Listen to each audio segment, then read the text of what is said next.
सामने रहती मैं लड़के बंगाली हाथ मत लगाना रे दे दूंगी गाली समझा बंगाला यार सामने रहती मैं लड़के बंगाली हाथ मत लगाना रे दे दूंगी गाली सुगे चमक छल्लो कहाँ चाही चमकी फूलों से दी है मैं हमारा तो धमकी हो जाओगे तुम अंधारे अंधारे अरे अंधारे क्या तू देखा चाहनी क्या करोगे अरे पिया माता दिया मैंने जगह दिया बाल ठंडा से पिया माता दिया मैंने जगह दिया बाल ठंडा के पिया माता दिया मैंने जगह दिया What nonsense हमारा अंग्रेजी नहीं बुझावा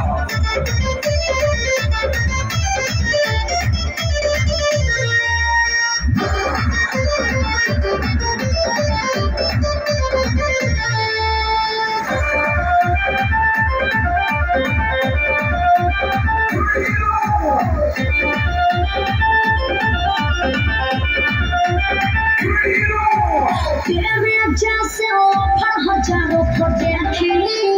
बड़े बड़े कितने हरमदारों को देखी तोरा मगहिया छौड़ा के आछे पड़ो पला के छौरी लला बजबरी चुना करमी के तनो हला के छौरी अरे सोच है तेरा गंदा रे अरे गंदा रे चल ठीक है हमार सोच गंदे से अरे हियो मगहिया मैंने जगहिया तोरे के बल ठंडा छे हियो मगहिया मैंने जगहिया तोरे के बल ठंडा के हियो मगहिया मैंने जगहिया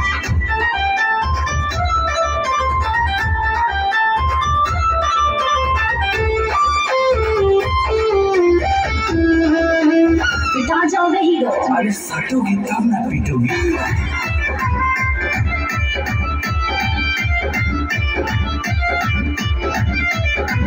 चलो हट लफंगे रे तो क्या करेगा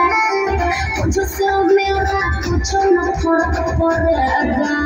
देखिए आयो के चलो भी छोड़े पे सरानी दे तो हम 5 मिनट में झाड़ सब गरमी दे अरे हमको दिखाओ ना डंडा रे अरे डंडा रे हाँ ये डंडा से ठंडा पड़े अरे हियो मगहिया मैंने जगहिया तोरे के बल ठंडा के हियो मगहिया मैंने जगहिया तोरे के बल ठंडा के